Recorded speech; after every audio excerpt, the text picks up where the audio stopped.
Om Namo Bhagavate Sivanandaya. Hari Om. On behalf of our Divine Master, Sri Swami Sivananda, and our beloved Puja Swami Sahajananda, we bid you a warm welcome to our June online yoga camp and the commemoration of International Day of Yoga. The program for today is as follows.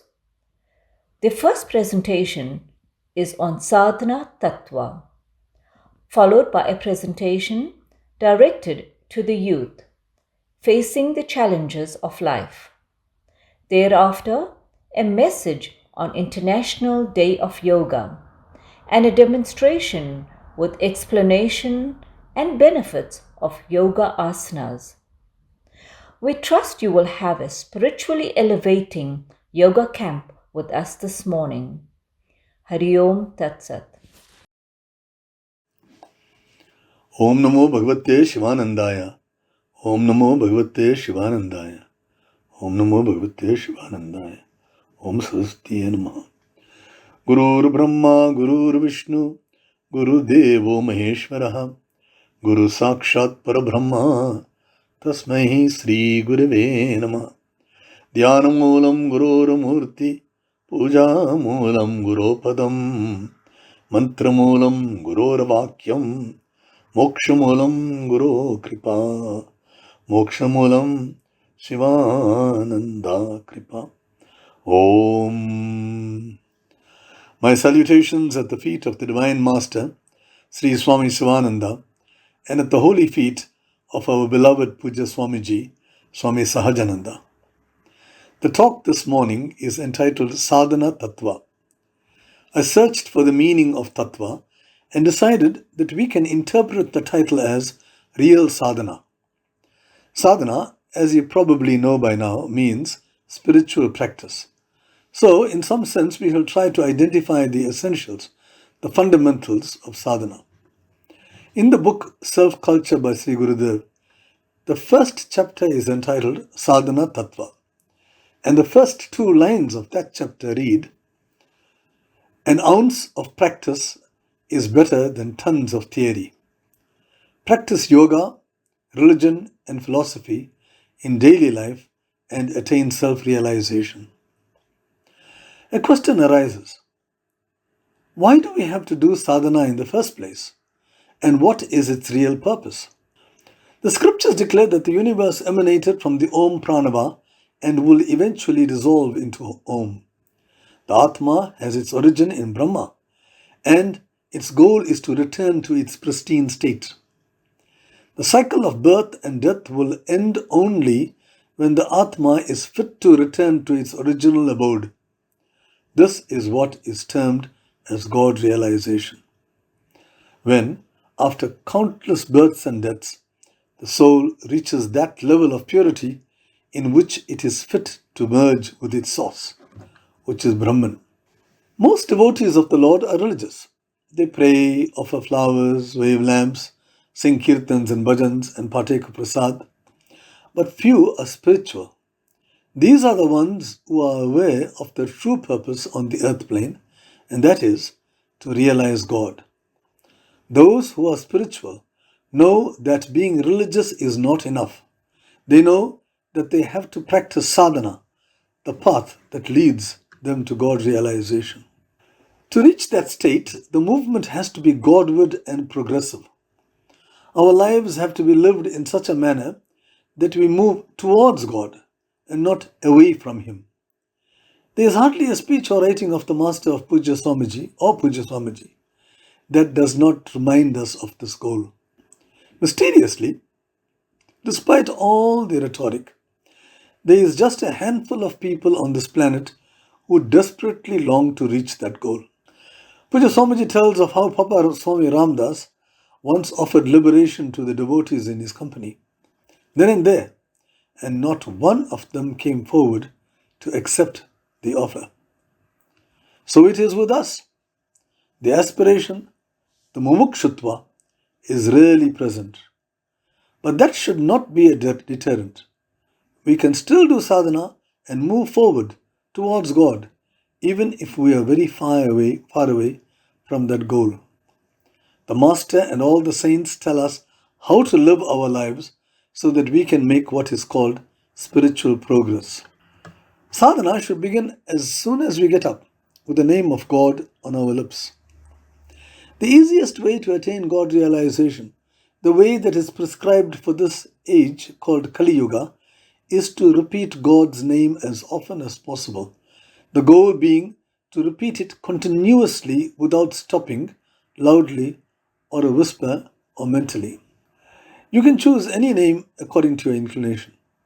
As soon as possible, sit for prayer.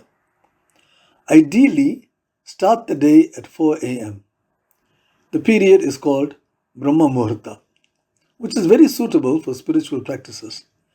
Chant some suitable mantras like the Guru Mantra and sing one or two kirtans. Write the name in a special book a few hundred times. This practice is called Likha Chant while writing. Spend some time in meditation. Sit up straight, keeping the spine erect and the body absolutely still. Direct your gaze to either the tip of the nose or the space between the eyebrows. Chant mentally. Thereafter, do a few rounds of breathing exercises according to your preference. This is called pranayama. Follow it up with a few rounds of asanas, again chosen according to your preference. Read a page or two from a spiritual book like the Gita or the Tirukkural. The Master's Gospel and Bliss Divine also make excellent choices. Concentrate on the message in your reading and try to practice it for the rest of the day. This is called Swadhyaya. Devotees of God who are intent on making spiritual progress follow this routine with perhaps a few modifications. However, sadhana should not stop there. In the chapter on sadhana tattva, the Master writes the following compact but powerful instructions that in some sense summarize what sadhana tattva is all about. Speak the truth. Speak little. Speak kindly. Speak sweetly. Do not injure anyone in thought, word, or deed. Be kind to all. Be sincere, straightforward, and open-hearted in your talks and dealings. Be honest. Earn by the sweat of your brow. Do not accept any money, things, or favor unless earned lawfully. Develop nobility and integrity. Control fits of anger by serenity, patience, love, mercy, and tolerance. Forget and forgive. Adapt yourself to men and events. Just prior to his attaining Mahasamadhi over 13 years ago, Pujya Swamiji asked devotees to focus on 6 aspects of sadhana. Although these 6 pointers may have been given to ensure the smooth running of the society after his passing, they nevertheless are suitable for all devotees. The 6 pointers are appreciation, communication, cleanliness, obedience, faith, punctuality, and regularity. I have an acronym there in front, ACCOFP, which I use for myself, which I read as Account of Pubalan. And perhaps you can make your own acronym to remember these 6 practices. We shall discuss not all of them, but we will begin with appreciation. At finding fault and complaining, many of us are past masters. Be aware that this is a great evil. We pollute the atmosphere and the minds around us when we engage in these distasteful habits. Sri Ramakrishna Paramahansa said, "We cannot change the world, but we can change ourselves." So instead, try to identify the good in the other party and praise him accordingly. I do not mean hollow praise. It must be an honest observation of that piece of goodness in the other party. The Master praised Pujya Swamiji extensively at Pujya Swamiji's sannyas on the 10th of April, 1956. Commenting on the praise, Pujya Swamiji said that some of the Master's remarks may have not been true at that time, but become true years later. It was like a Shakti that the Master was instilling in Pujya Swamiji. You may not realize what a simple phrase or praise can do for the person whom you are giving it to. But for that person, it may be a life changing experience. On the other hand, a negative word may make the listener even worse than he really is. The Master has written, gratitude is a warm, loving, and friendly feeling towards one who helps you. It is appreciation for favors received. It is goodwill and thankfulness to one who does you some service. Most importantly, thank God. God is responsible for our well being in countless ways. Thank God for the air that we breathe, the water, the sunlight, all of which are not only free but vital for our existence. They are gifts of God. The plants and weeds in the garden have wonderful medicinal properties that can heal almost every ailment. Thank God for the millions of things He is doing for us within our bodies that we are not aware of. Make a habit of thanking God for everything, big and small. We go on to cleanliness. Our daily prayer is, may we look upon the ashram and all its contents as your body and treat them with love and reverence. And we also say, let us behold thee in all these names and forms. During a Navaratri period when satsangs were run for 9 consecutive days, Pujya Swamiji saw some dirt next to the prayer hall. He chided the organizers, saying that Mother Saraswati, in a pure white sari, was the very embodiment of cleanliness, and worshipping her in an unclean environment during Navaratri was the height of disrespect to her. He asked devotees to return home and practice and worship her by practicing cleanliness. To Pujya Swamiji, cleanliness is next to godliness was more than just a proverb. Neatness and cleanliness go hand in hand. When we left a room in the ashram after working there, we had to stand at the door and survey the room to see whether it was in the same condition as when we entered it. Things have to be left in their rightful places and not thrown about helter-skelter. Everything had to be neatly arranged. If a book was on the table, its sides would have to be parallel to the sides of the table. Never leave a work area, we were told, be it in the kitchen or your study, in an untidied condition. The practice of cleanliness is a means to attaining that major goal in sadhana, which is to see God in all names and forms. Once an inmate took a picture of Lord Krishna to Pujya Swamiji. The glass on the frame was broken, and the inmate requested permission to repair it. Pujya Swamiji's reaction is worth noting. What? He said. The Lord is being pierced and you are asking me permission to attend to it?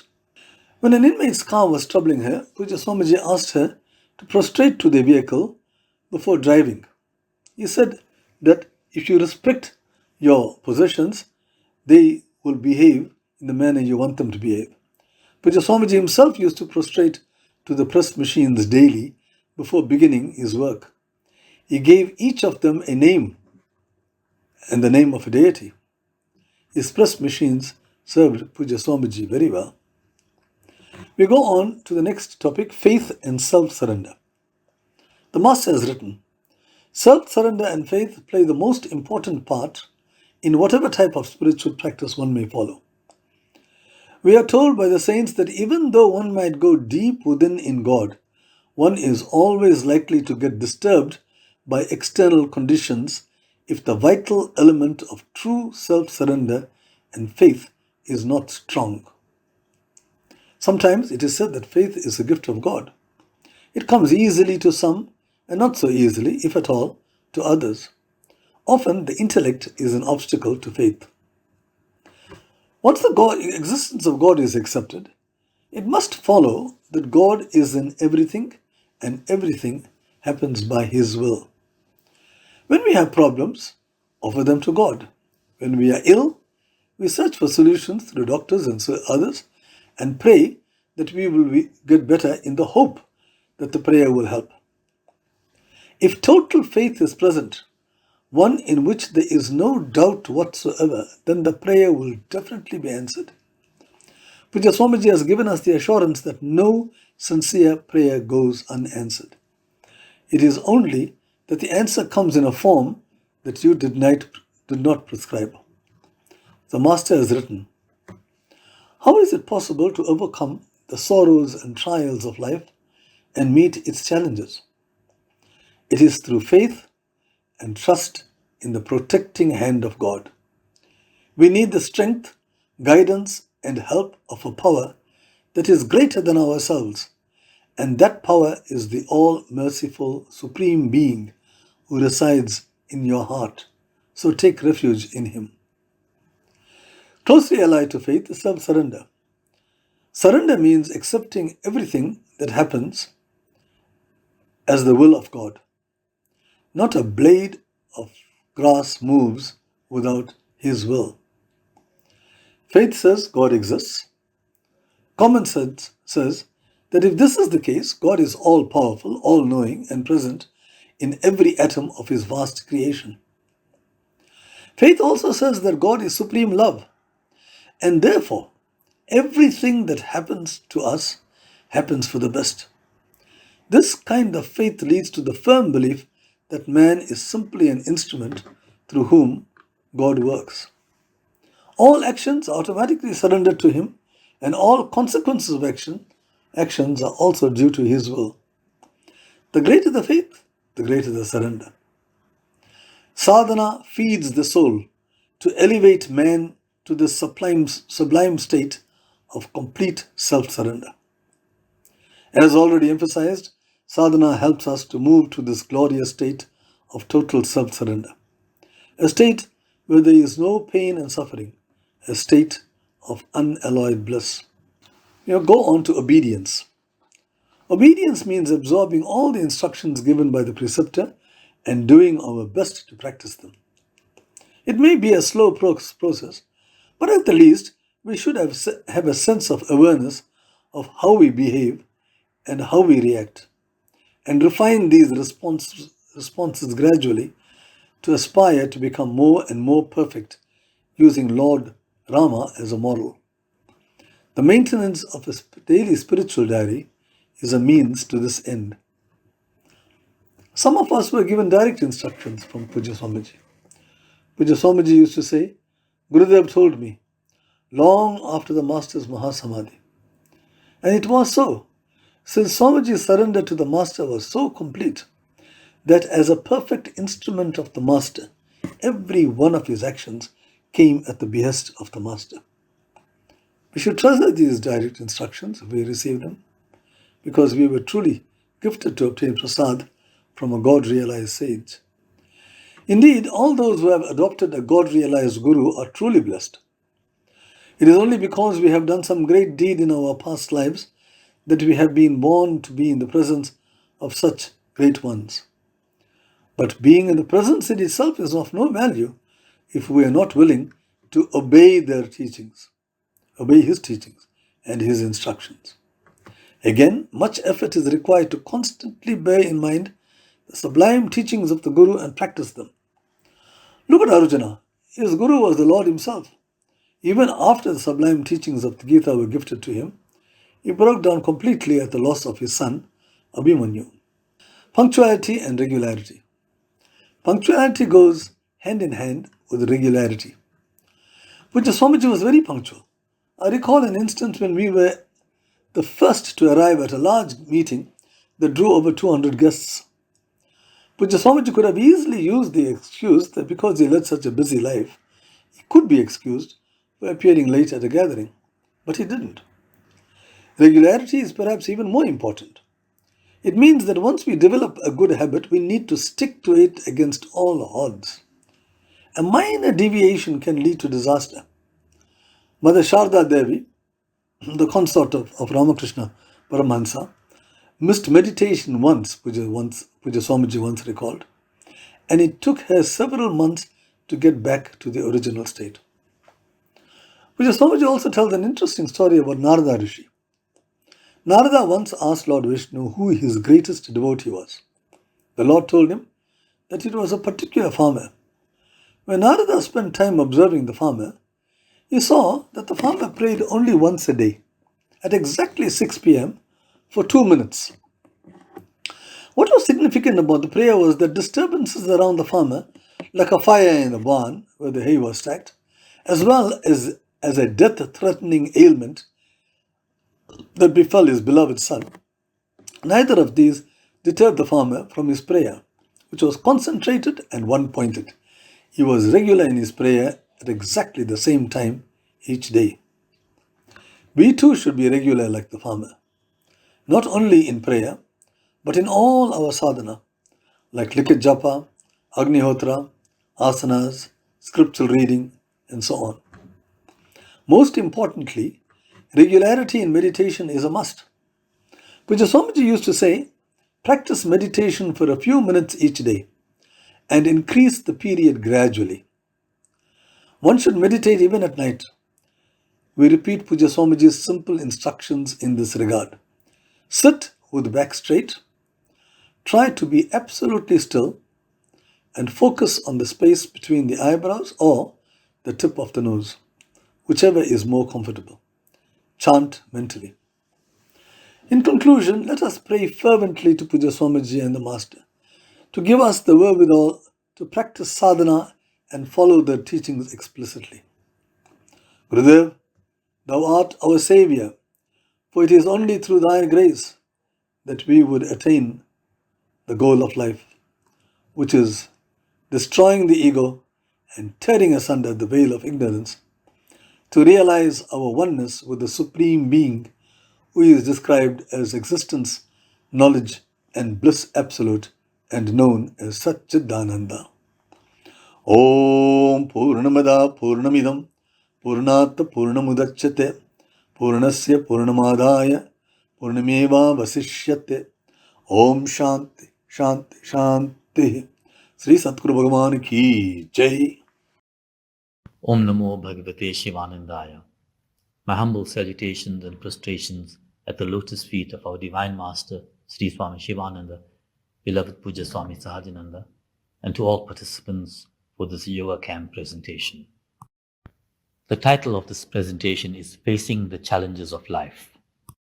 All the material for this presentation is taken from our Master's writings and Puja Swamiji's teachings. In Hinduism, there are 4 ashramas or stages of life. Firstly, the brahmacharya or period of studentship. Secondly, the grihastha or stage of householder. Thirdly, vanaprastha or stage of the hermit or forest dweller. And fourthly, sannyas, the stage of renunciation or asceticism. Each stage has its own duty and responsibility. This presentation focuses on the brahmacharya or student stage. Some of the challenges that can be experienced by the student are highlighted, and we will share some of the general tools and strategies on coping with these challenges.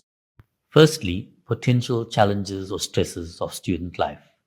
I have listed them. Firstly, scourges of alcohol, cigarettes, drugs, and other intoxicants. 2, addictiveness and destructive outcomes of gambling. 3, physical and psychosocial negative effects of bullying and cyberbullying. 4, difficulties with parent-child relationships. 5, pressure to succeed academically and materially. Number 6, peer pressure, social pressure, and social media challenges. And lastly, depression and suicide. Our Divine Master, Sri Swami Shivananda, says, and I quote, "Alcohol, drugs, and gambling are addictive. A single taste of any of these vices drives one to greed and a desire for more. A fish attracted by the bait on a hook will find it nearly impossible to gain release after a bite at the baited hook. Likewise, an addict cannot escape easily from an addiction. This is especially true of gambling. Dear children, avoid these vices like one avoids a king cobra. You lose your wealth and your dignity and can gain nothing but poverty." Gurudev and Puja Swamiji go on to state that challenges are blessings in disguise. Adversities, trials, difficulties, calamities, diseases, afflictions, pains, and sufferings are all blessings in disguise. They strengthen the will and increase the power of endurance. They turn the mind more and more towards God. They instill in us discrimination and dispassion. They draw out all our latent faculties. They force us to perform even beyond our ability. They develop all talents and capacities lying dormant within us. It is easy to bask in the sunshine of prosperity. The crucial test is your reaction under adversity and hardship. God wants us to enjoy eternal bliss and peace. For this purpose, the body and mind have to be thoroughly purified and strengthened, so that they may be able to bear the pressure of His matchless bliss and peace. This process of purification and strengthening cannot be effected without one confronting adverse conditions and circumstances. Furthermore, nature's law of cause and effect operates with relentless precision. The wise and discriminative person will allow the effects of this past action to bear fruit by meeting all the conditions of life with patience, good cheer, calmness, and faith in God. So, how to cope with the challenges or stresses of life? Firstly, as general measures and from a response from within ourselves, prayer. Prayer is one of the most important aspects of dealing with stress. Communication or communion with God is what defines prayer. Offer all your problems or stresses at His holy feet and ask for courage, strength, and guidance. And don't stop asking. God is your divine Father. His love for you is matchless. And if you persist, He cannot but help you. One of the most effective forms of prayer is the repetition of the divine name. In other words, mantra repetition. Every mantra has a power locked up in it, like a tree in the seed. For example, if one took an acorn and said that within that there is a 20,000 kilogram, 20-meter high tree, it does not seem possible. But we know that with planting and nurturing and watering, the seed gives forth to the tree. And the mantra is a seed, and the power within it is locked up. So once you repeat the mantra, it unfolds. The important aspect to repetition is regularity. Puja Swamiji had reminded us that if we take a rock and try to break it with a hammer, we may hit it 99 times with no result, but the 100th blow might split the rock. It was not just the 100th blow that was effective. The split had been going on from the first blow, unseen by us. Another technique to help to cope with stress is pranayama. For this purpose, I will only focus on a simple breathing exercise. This involves slow, gentle breaths through the nostrils, no holding of the breath, and a slow, gentle breath out. The in-breath and out-breath should be equal in duration, and one of the practical ways to effect this is to use your mantra to time this. So if you breathe in with 4 repetitions of your mantra, then breathe out with 4 repetitions of the mantra. The basis for this exercise is that one's mental state affects the breathing. If you notice somebody who is agitated or anxious, their breath is rapid and shallow and uneven. Whereas if somebody is concentrating or focused, the breath is regular and deep. In this exercise, we use regulating the breath to help to regulate the mind. The next useful tool to help with stress is the performance of daily Agnihotra. Agnihotra is a basic form of yajna tuned to the biorhythm of sunrise and sunset. Yajna is the basic process of purification of the atmosphere through the agency of fire. Agnihotra has a great calming effect on the mind and is known as a great stress reliever. It also calms children who are restless and is highly beneficial to overcome liquor and drug habits. Acupressure or reflexology is another tool of great value. It is based on the fact that there are electric currents or meridians flowing through our body, and the switchboard for these currents are located in the palms and soles of our body. The different points on the palms and soles correspond to different organs of the body. By applying pressure on these points for 2 or 3 seconds at a time with a vertical thumb or wooden stick, the corresponding organs will be activated to help heal and create a balance for this organ system. Asanas, especially the performance of daily Surya Namaskar, is of great benefit. Surya Namaskar is a combined process of asanas and breathing. The flexibility of the body is increased and breathing is made rhythmic. It is practiced in the early morning facing the sun. There are 12 spinal positions, each stretching various ligaments and giving different movements to the vertebral column, which is bent forward and backward alternatively with deep breathing. The recitation of the Sri Hanuman Chalisa brings good health, success, and prosperity. It also cures diseases and counteracts evil forces.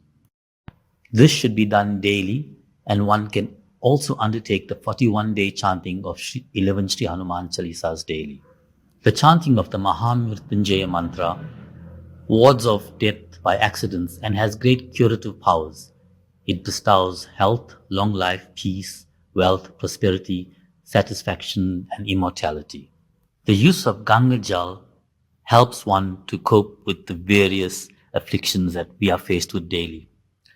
In Kali Yuga, Ganga is considered the most holy place. Her water purifies and sanctifies physically, emotionally, and spiritually. Being in her presence elevates one. She withdraws your mind from the physical world to the regions of immortality, bliss, and blessedness. We are blessed to have Ganga Rani in our ashrams, as well as the availability of Ganga Jal. Attending of satsang is another great must. The mind imitates. It is filled with negativity and unholy ideas by contact with evil company, that is people, vulgar songs, literature, and bad scenes. Conversely, the mind is elevated and healed when in the company of saints, prayer services, reading and studying of books written by great souls, and the scriptures.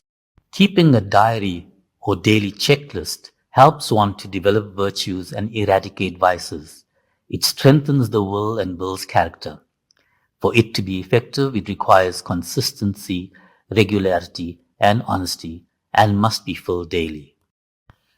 Finally, a special word on how to overcome depression. Depression and suicide has become a very difficult problem of the modern age. There are many children and adults who have succumbed to depression.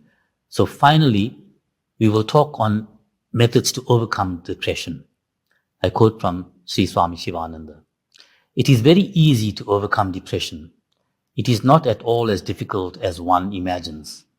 Mind has the mysterious power of magnifying a problem and making it appear formidable. Do not listen to the promptings of the mind. Reject them ruthlessly and throw them out. Here are some practical hints that will enable you to triumph over this malady once and for all. Number 1, first try to analyze yourself thoroughly and find out the cause of the problem. Do not be hasty. Sit calmly and think over the matter. Spend some days over it if necessary. If necessary, get the assistance of someone whom you love and trust and who will be sympathetic to your feelings. Pray to God within to lead you to the right person. 2, do not listen to prompting from within that your problems cannot be solved and overcome. The Guru or the Divine within you and the loved ones around you can effectively solve or dissolve all your problems. 3, know that for every problem that confronts you, however difficult and complicated it may seem to be, there is the requisite guidance, strength, and wisdom readily available to you from the Divine dwelling in the chambers of your heart. Turn to the Lord with a childlike faith and experience the miraculous results. 4, the easiest way to tap the divine power is to repeat God's holy name. We have covered this. 5. Keep the body fit by doing regular physical exercises and by participating in healthful activities. 6. A pure, nourishing diet is very important for the health of both the body and the mind. Take more of fresh fruit and vegetables. Take health tonics as well. The nervous system must be strengthened by means of exercise, relaxation, pure food, and regular prayer. We have already dwelt on the importance of prayer. Check undesirable habits. Overcome them by developing virtuous qualities. Lead a life of purity and righteousness. Such a life will free you from all worry, fear, and depression. Use the checklist or diary to help achieve this. Next, the constant repetition of some beneficial formulae will strengthen the mind considerably. Such repetition is called autosuggestion. Here are some proven formulae for this purpose. Repeat them as many times as possible during the course of the day and when you are about to fall asleep at night. 1. I am thine, all is thine, thy will be done, O Lord. 2. Let go and let God. 3. What cannot be cured must be endured. 4. Whatever has happened for the best. Whatever is happening now is happening for the best. Whatever is to happen in the future will happen for the best. 5. Through the grace of God, I am getting better and better every day in every way. 6. Even this will pass away. Next, serve the sick and needy through a service-oriented institution. If you take up some useful activity for the good of others, you will have no time to think about yourself. Losing oneself in selfless service is one of the most dynamic methods of overcoming depression. If you give cheer, joy, and happiness to others, you yourself will receive cheer, joy, and happiness in return. Do not try to evade or run away from your problems, difficulties, and trials. Face them bravely through calm reflection and discrimination, knowing that the divine within is ever your guide, protector, and savior. Know also that everything in this world that you now hold so dear is not lasting and will soon disintegrate and pass away. If you constantly reflect and discriminate thus, then all such emotions and feelings that have such a tenacious hold on your mind will be loosened, and an inexpressible freedom, lightness, and joy will fill your heart. Be content. Adopt a lifestyle of simple living and high thinking. A great deal of unhappiness today may be traced to unfulfilled desires. There is no end to desire. Each desire breeds a host of new ones. Reduce your desires and lead a life of contentment and simplicity. A constant attitude of gratitude to God for having provided you with your physical and material needs will give you an abiding sense of contentment and peace and free you from depression, cares, and worries. Lastly, select any suitable method or a combination of methods and put them into immediate practice. You will succeed without difficulty. Nil desperandum, never despair. There is a magazine of enormous power within you. Tap that power diligently and come out victorious. Then share your knowledge with others. May the grace of our Divine Master and Puja Swamiji be on all of us. Om. Om Namo Bhagavate Shivanandaya. Om Namo Bhagavate Shivanandaya. Om Namo Bhagavate Shivanandaya. Message on International Day of Yoga. My salutations and prostrations to beloved Gurudev, Sri Swami Shivananda and Puja Swami Sahajananda. The indelible impressions created by the beautiful pictures of Sri Gurudev standing on the banks of Mother Ganga and instructing his enthusiastic aspirants on yoga asanas are etched in our memories. Young and old throughout the world participate in this age-old practice of Hatha Yoga on this, the International Day of Yoga. International Day of Yoga is celebrated annually on the 21st of June since its inception in 2015. An International Day of Yoga was declared unanimously by the United Nations General Assembly. The International Day of Yoga focuses largely on Hatha Yoga, a physical, mental, and spiritual practice which originated in India. It nurtures the mind, body, and soul. Indian Prime Minister Sri Narendra Modi, in his United Nations address, suggested the date of 21st June as the International Day of Yoga, as it is the longest day of the year in the Northern Hemisphere. Sri Gurudev also strongly advocated the practice of Hatha Yoga and says that the practice of yoga asanas and pranayama ward off diseases and help to maintain vigor, vitality, alertness, mental and physical health. On the topic, what is yoga? Sri Swami Shivananda says, yoga is the science that teaches us the way, the most effective way of how to remove our defects and weaknesses and how to attain the state of perfection, freedom, and superconscious blessedness, the state in which there is a union with the Absolute. Yoga is your unique heritage. Proceed upon this path gradually and steadily. Nothing can be achieved overnight, but steady practice will certainly bestow great blessings in the long run. Yoga has an unparalleled utility and curative value not yet tapped by modern medical science. Sri Swami Shivananda was a unique visionary who was able to foresee the future needs of human society and catered for the spiritual and secular needs of modern society. Seeing the potential of yoga to alleviate the imbalance and distress of life in modern society, he took yoga from the secret realms of mysticism into practice and daily life, giving it to one and all.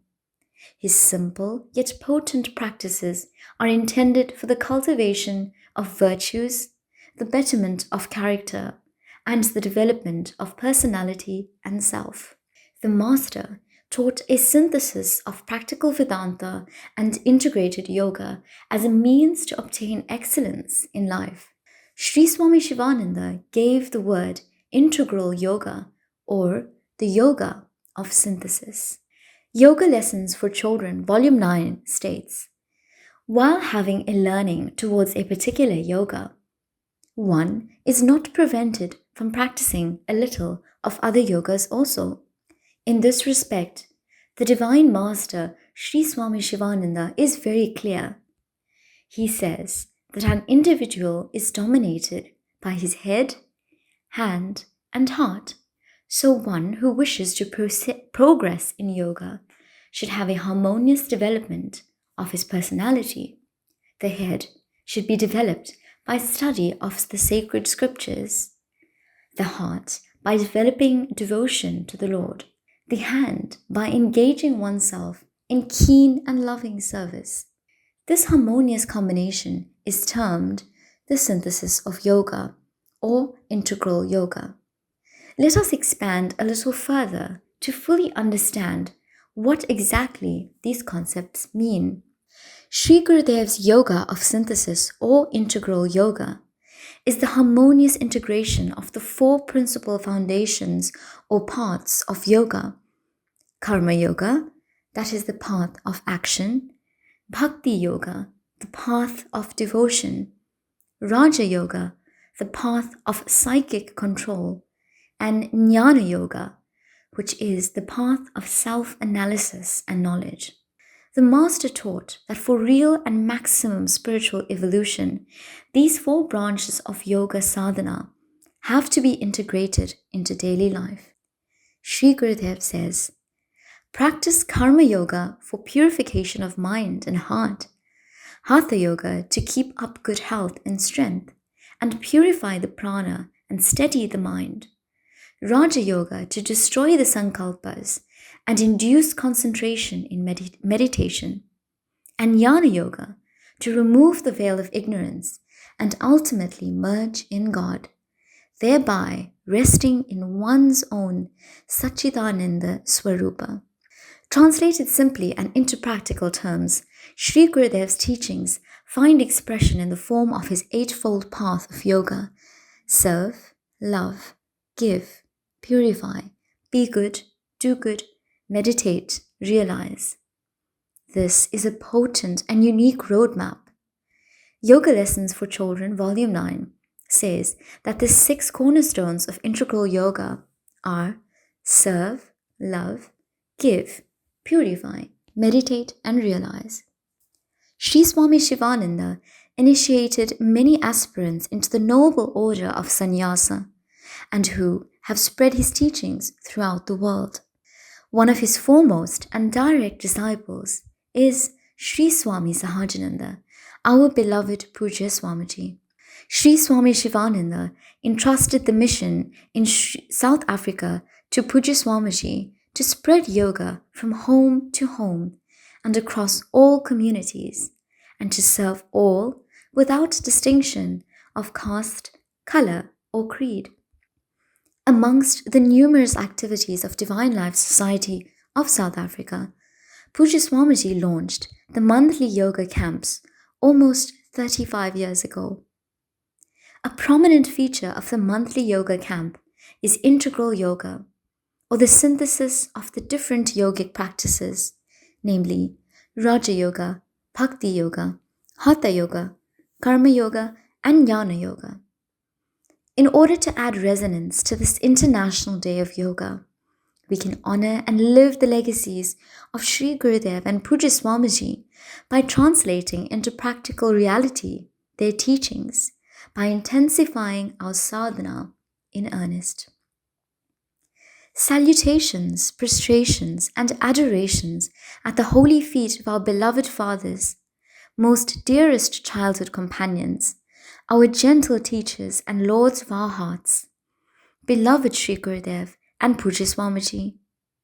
You are the very fiber of the souls that reside in our bodies. Bless your children on this International Day of Yoga as the world tries to cope with many challenges. Bless all with fortitude of mind, body, and soul to follow your teachings diligently to the very end. We wish Sri Gurudev and Pujya Swamiji, our Divine Fathers, and all Fathers, a happy, blessed, and Divine Father's Day. Om Shanti, Shanti, Shanti. Deva Deva Shivananda Dinabandhu Pahi Mam. Deva Deva Shivananda Dinabandhu Pahi Mam. Chandavadana Mandhas Prem Roop Rakshma.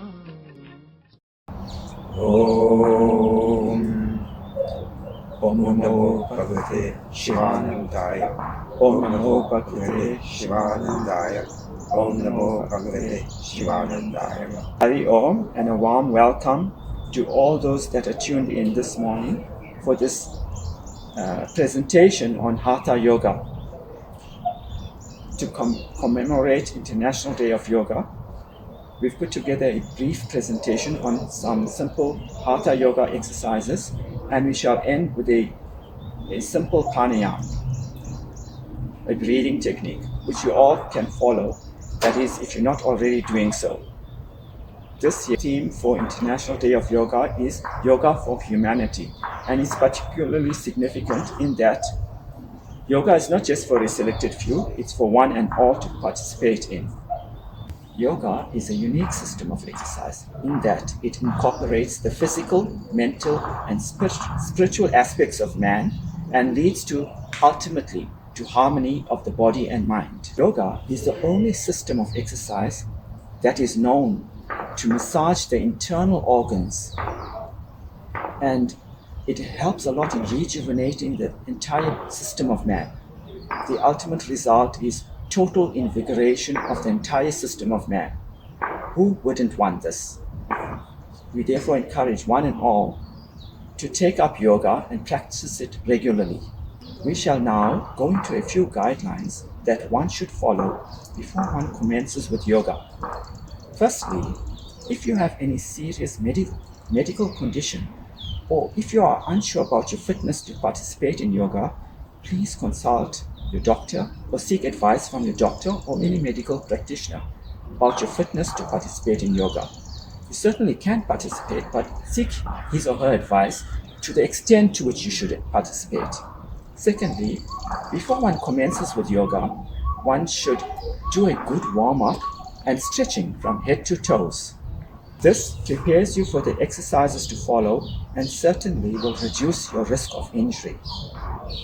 Next, when one engages in yoga, one shouldn't do so immediately after eating. Usually wait about 1.5 to 2 hours till your meal digests, then you should engage in yoga.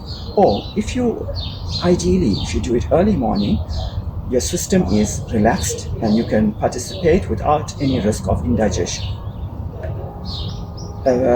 Very good advice from Gurudev. Gurudev says that if one follows one's common sense and good judgment, one should be safe. This implies go about yoga gradually. Don't overexert. Listen to your body, and in this way, you will be safe. You wouldn't have the risk of injury. Generally, when the head is bent backwards, one usually inhales. When one bends forwards, or the head is bent forwards, one usually exhales. We shall now commence with the first demonstration, which is Surya Namaskar, which is also commonly known as sun salutations. Brother Nanda will do the demonstrations, but just before we commence, just to explain to you all, the Surya Namaskar is a series of 12 yoga asanas with specific inhalation, exhalation, or retention of breath. Position 1, prayer pose. Stand upright, hands in front of the chest, feet close together. Gently inhale and exhale. 2, hands up above the head, bend as far back as is comfortable. Gently inhale. 3, hands to feet, head towards knees. Gently exhale. Draw the head as close to the knees as possible. 4, right foot as far back as possible. Look up, breathe in, the equestrian pose. Note the left foot and hands are in one straight line. 5, left foot back and the body is level from head to heels. Note, weight is taken through the hands and feet, the stick pose. 6, gently drop the body to the ground into the 8-limb pose. Note the belly is off the ground. 8 points touch the ground. Forehead, chest, 2 hands, 2 knees, and 2 toes. 7. Go into the cobra pose, activating the spine from top downwards, and inhale. 8. Mountain pose, upside down V. Note the hands and feet are flat on the ground. Gently exhale. 9. The equestrian pose, right foot forward between the hands, look up, breathe in. Note again, the right foot and hands are in one straight line. 10. Same as position 3, hands to feet, head towards knees. Gently exhale. 11. Hands up above the head, gradually inhaling and bending as far back as is comfortable. 12. Return to the prayer pose and gently inhale and exhale. The Surya Namaskar has numerous benefits. During the Surya Namaskar, the body is pushed into extreme bending backwards, which is extension, and then bending forwards, which is flexion. This alternating flexion-extension improves the flexibility and elasticity of the spine. It also greatly improves the flexibility of the limbs. Next, we are breathing with movement deeply in and out, and this greatly improves and increases the lung capacity. because we are doing it in a rhythmical and harmonious manner, the respiratory pattern of breathing is also helped. We start to breathe in a more rhythmical manner. Next, the body is put into these extreme positions, and this greatly reduces belly fat, which in this day and age we all try to want to shape up, and this is something excellent for helping us to shape up. Now, the Surya Namaskar also helps greatly in balancing the three energy aspects of man, the Vata, Pitta and Kapha, the tri-doshas. So therefore, the Surya Namaskar is also very, very helpful in bringing about balance of the three doshas and therefore maintaining one's general health.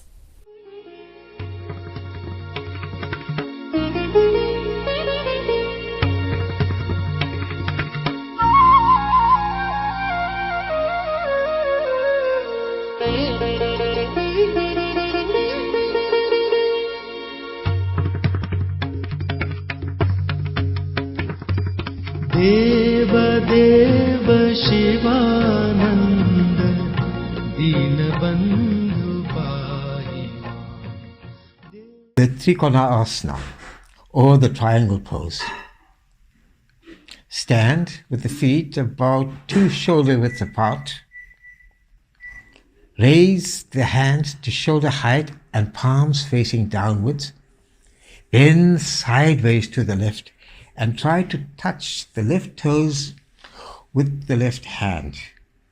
And point the right hand vertically upwards. Rotate the head and look at the palm of the right hand pointing upwards. Hold for 5 seconds. And return to the vertical. Now do the same action on the opposite side. The benefits of this asana, it tones up the spinal nerves and abdominal organs. It increases the peristalsis of the bowels and helps a lot with constipation. It invigorates the appetite, and it makes the body feel light and the spine becomes more elastic. देव शिवानंद दीनबंधु पाहि देव देव Shivanand. The Dhanur asana. When this asana is performed, it gives the appearance of a bow. Lie prone on your mat. Bend your knees and catch hold of your ankles with both hands. Now pull the feet away from the body while holding the ankles firmly with the hands. This will result in the thighs and chest lifting off the ground with the whole body resting on the abdomen. This gives the impression of a stronger bow. Maintain this position for a few seconds and then relax. You may repeat this 3 or 4 times. For those who cannot catch hold of their ankles, they can use a towel as Anesh will now demonstrate. Now, some of the benefits of the bow posture are: the back muscles are well massaged, rheumatism, gastrointestinal disorders and heartburn are cured, fat is reduced, it energizes digestion and invigorates the appetite, and constipation is also removed. The spinal twist, this is a modified version of it. Sit with the legs stretched forward. Bend the right knee and place the heel against the perineum and keep it in this place. Bend your left knee and with your hands take the foot over the right leg and place the foot on the outside of your right leg. Now hug this knee with your right hand and twist your spine to the left. Place the left hand behind your back go as far as possible.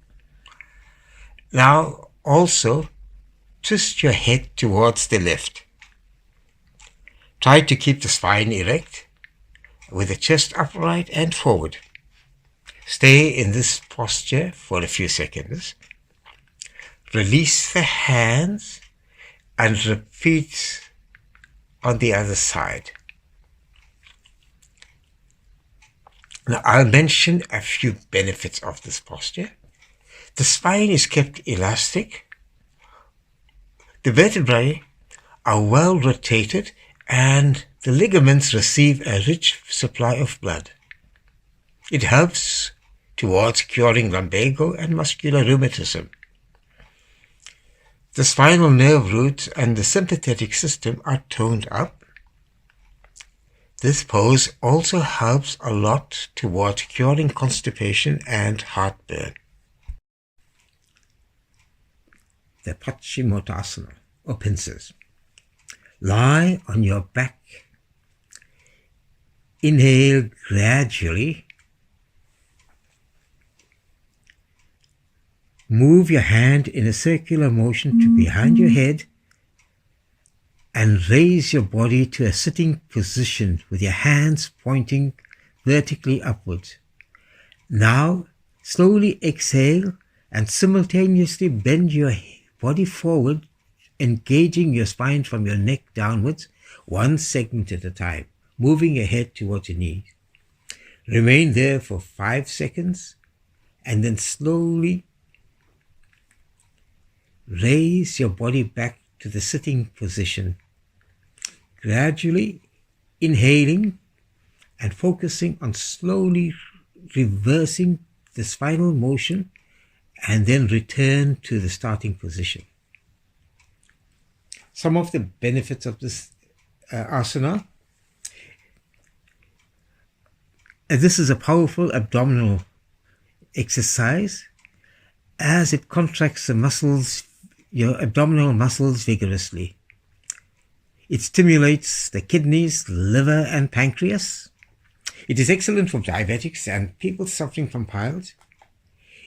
It also stretches the rectal muscles and the hamstring muscles. It also has the effect of making the spine elastic, and as a result, it slows down the aging process. Deva Deva Shivananda Dinabandhu Pahi. Savasana, or the corpse pose. This asana is for relaxation of the nerves, muscles, organs and mind, and should be performed at the end of the session. Make yourself comfortable, lying flat on your back with your hands at your side and your palms facing upwards, fingers gently curled, and your heels slightly apart. Now start with your toes and feet and instruct each area to relax, and then suggest that those areas are relaxed, like, for instance, toes and feet relax, toes and feet are relaxed. Move upwards to the legs, thighs, hips, then go on to the lower back, mid-back, upper back, and neck and shoulders. Then the organs and glands of the abdomen, then the chest. Then move on to the shoulders, arms, forearms, and hands. Then do the head area. List each sense organ, facial muscles, and mouth. Then instruct the breathing to relax. Then the mind to relax, and suggest that they are relaxed. Breathe in and out very lightly. Remain in this position of relaxation for at least a few minutes. We shall now do a simple pranayama called the Shivananda pranayama. This has been formulated by Gurudev and Swamiji, and it's very easy for one and all to do. The technique which you all can follow is to sit upright with the chin gently tucked. During the technique, as you inhale, you can mentally chant Shri Ram. Hold the breath for a second or two, and slowly, as you exhale, you can mentally chant Shri Ram again. So keep yourself relaxed, upright, slowly breathe in, mentally chanting Shri Ram.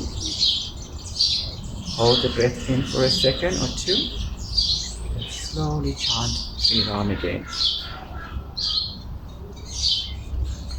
The breath should be slow and silent, such that someone sitting next to you should not hear you breathe.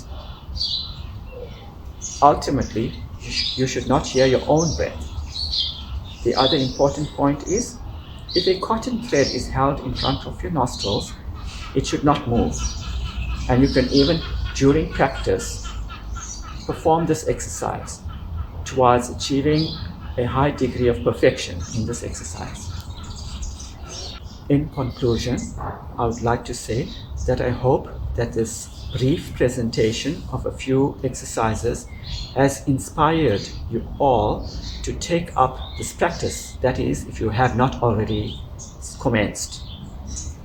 Gurudev says that Hatha Yoga is indeed a perfect system of physical culture. It is indeed the king of all systems of physical culture. He goes on to say, what is needed is not just theorizing, but regular sustained practice, and you'll certainly enjoy good health and longevity. Thank you. Hari Om.